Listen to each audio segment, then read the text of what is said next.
Folks, hello and welcome to Tavern Chat. I'm your host, Eric Tenkar, your bartender in the OSR, your main proprietor at the Tenkar's Tavern blog. On the bottom of the screen, there is a scrolling link to tenkars-tavern.games/DTRPG. It takes you to drive through. It's currently, I believe the GM's Day sale is still going on. Maybe not for much longer. So there are sale prices at drive through. If you make a purchase at drive through using this link, you'll put a few coins in the your bartender's cup. So, what are we looking at today? Well, it's an article from Gizmodo from Friday. Today is Sunday. Why did Wizards of the Coast try to cancel the OGL? And D&D historian Ben Riggs examines what happened to the game when the game's publisher tried to change its open game license. So, if you know who Ben Riggs is, he's a D&D historian, author of the book Slaying the Dragon, A Secret History of D&D. So his work is pretty good. Now, we're going to go through this. I find this very interesting. And it's kind of where I was leaning to, but let's get there. The OGL debacle appears to be over, but we are left with many questions about the events of the past 2 months. We've all been talking about that. We've all been asking about it. Still, the OGL, even with the Creative Commons, people want to know what's happening with the OGL. I have been trying to find the answers to these questions and have interviewed upwards of a dozen individuals. I have spoken to Wizards of the Coast employees, third-party publishers, lawyers, gamers, and fellow journalists, many of whom only agreed to speak under confidentiality given that many signed NDAs or are Wizards employees. And I think I have some answers. By the way, this is not uncommon. A lot of my sources only agree to speak because I won't reveal who they are. Now, maybe it's because they got NDAs. That's occasional. A lot of times because, they don't want to be necessarily linked to the information that I'm revealing. It's not uncommon.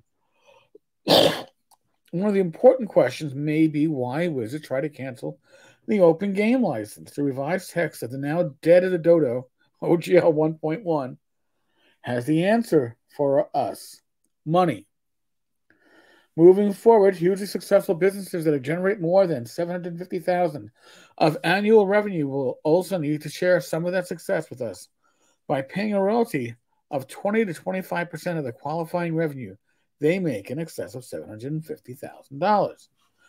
I stick upon the word share in that passage. Yes, sharing and paying are both acts of giving, but the difference between the two, it's all the difference in the world.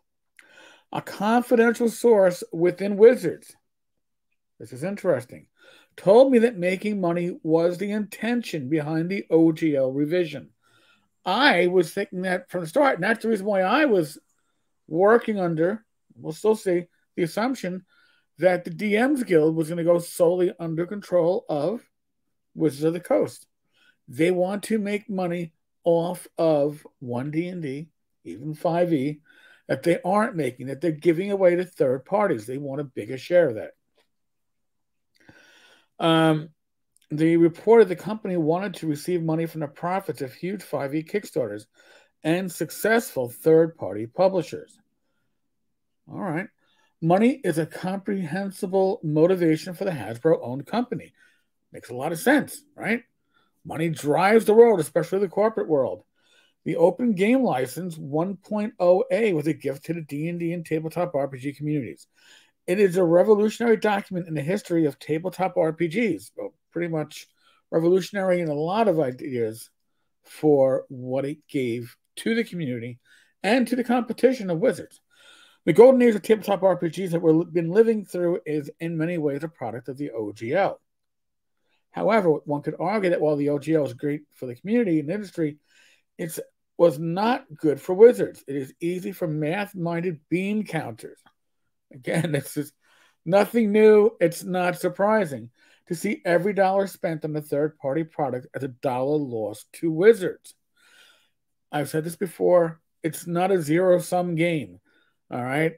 There are zero-sum games out there. This industry is not. This industry is small enough that people still have, generally speaking, expendable income, discretionary income that they can spend on multiple items. It isn't like I can't. For some it is.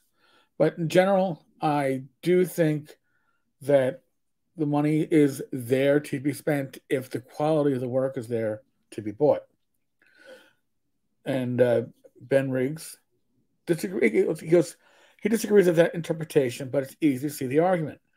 Remember, Wizards tried to kill off the OGL once before with 4E and its game system license. That horror is the reason why we have the DCCRPG, because Goodman Games got screwed on that. But Wizards wanted to make more money is not the answer D&D executive producer Kyle Brink is giving in his PR tour of the internet. For example, in his interview with Three Black Halflings on February 7th, wow, it's already been over a month since that interview came up, Mr. Brink said that there were 3 reasons to revise the OGL. And again, these are the reasons that they're going to hang their hat on because they see them as the least offensive reasons or the more palatable reasons. The advent of new technologies, such as NFTs, we had to block that. But remember, they also included doing a pantomime of D&D. The creation of hateful content hasn't been a concern for the last 2 decades, but okay. And large corporations moving into the space. That is code word for we want to make more money. By large corporations, Brink said that he meant meta big, Disney big. Wizards wanted to limit or control those things, and it was impossible under the open game licensing of 1.0a. Brink followed up with his hypothetical example wherein Facebook Meta was trying to make a virtual reality D&D space. I emailed Brink to ask if he had any knowledge that Facebook Meta was attempting to do such a thing. And he said it was a concern. But the changes in OGL 1.1 were for future-proofing, not reactive. In other words, they had no inside knowledge. They said, well, this could happen. Somebody could take but it couldn't be D&D, right? D&D is not licensed. That trademark is not licensed under the OGL. You can't use it. You can use the rules. You can use the reference document, but you cannot use the term D&D, Dungeons and Dragons. I also contacted Meta to ask if I had plans to do such a thing, but have not heard back as of this writing. In summary, Brink said that Wizards was acting to protect the D&D brand and to some extent the community in its revision of the OGL. There was no worries about protecting the community. And that's, again, that's a false flag. That's just bullshit. But it makes it more palatable. We're doing this for you. We're doing this for you. So what should we believe? Was the OGL revision a misguided attempt to do good or an attempt to make money? Well, Ben does a great job breaking this down. First, it is hard to take the claims about NFTs and hateful content seriously. Hasbro already sells Power Rangers NFTs. Well, there you go. And while the OGL 1.0a does allow hateful people to produce hateful content that you can actually use at a table while gaming, they can call it D&D. The name is protected by trademark. So what's the issue? Furthermore, a confidential source within Wizards said the concern about Facebook Meta was not a primary driver behind the OGL decision. Also, the royalty scheme within 1.1 makes no sense if you're worrying about competition from Meta. If it's Meta, you wouldn't be putting it at 750,000. You'd be putting that, I don't know, 5 million, 10 million. The OGL 1.1 said if you made 5th edition content under its terms, you had to pay a 25% royalty on gross profits over 750,000. Meta is a $572 billion company. They can manage a 25% royalty, especially on those low monies. In an email with me, Brink conceded the point. But he went on to write, no multi-billion-dollar corporation is going to want to pay a royalty without negotiating first. Okay. Could they afford it? Sure. Would they want to? No. They would probably approach us for a better deal. And that was the point. All right. Now we're getting the truth. The point to the OGL was to get large players, Meta, Disney, um, uh, I don't know, Netflix, Amazon, whoever, uh, to negotiate a deal. And that was the point, to encourage the biggest players to work with us as direct licensees. Hey, sign our contract. We'll let you use the term D&D, but you're doing it under license. And of course, you got to bring everything past our eyes so we can improve it. So that we would have a say in their products and services that affected the community and the D&D player experience. It's about money and power. Why is it that everything in this world, including our fucking corner of the universe, is about money and power? According to Mr. Brink, OGL 1.1 was an attempt to gain leverage over others to make them into direct licensees. If that's true, it wasn't about NFTs, Yahtzees, meta, or money. It was about power. Brink did go on to add that this was a mistake. He wrote to me in an email, "We were wrong in our assessment of the damage the royalty structure would have had on the D&D publishing industry." They didn't care until they got pushed back. "We never wanted to damage the D&D publishing ecosystem. That is why we dropped this entire provision in response to feedback. We were wrong."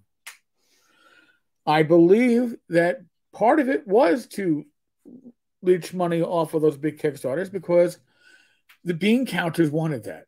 The bean counters were seeing that this was money left on the table. But the pure motivation was, the major motivation was about power. Leverage. Go figure. Go figure, folks. So, what do you think? What you feel? Does it make you feel any better or worse, or you just don't give a flying fig about Wizards of the Coast, what their intent was, what their motivation was?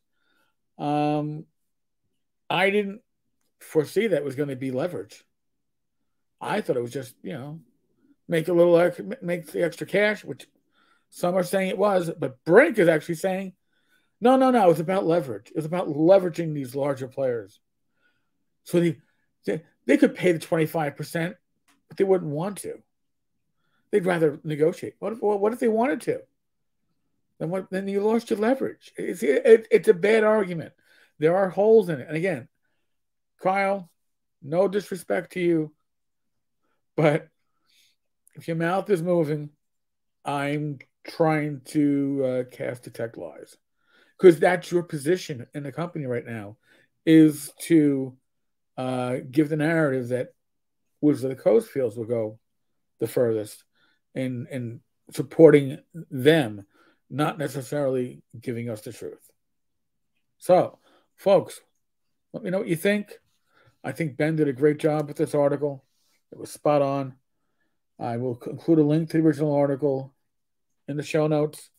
Other than that, folks, be safe, be well, God bless. Roll those dice, roll them well. I will be back again tomorrow with some more industry news, events, stuff. I'll catch you later.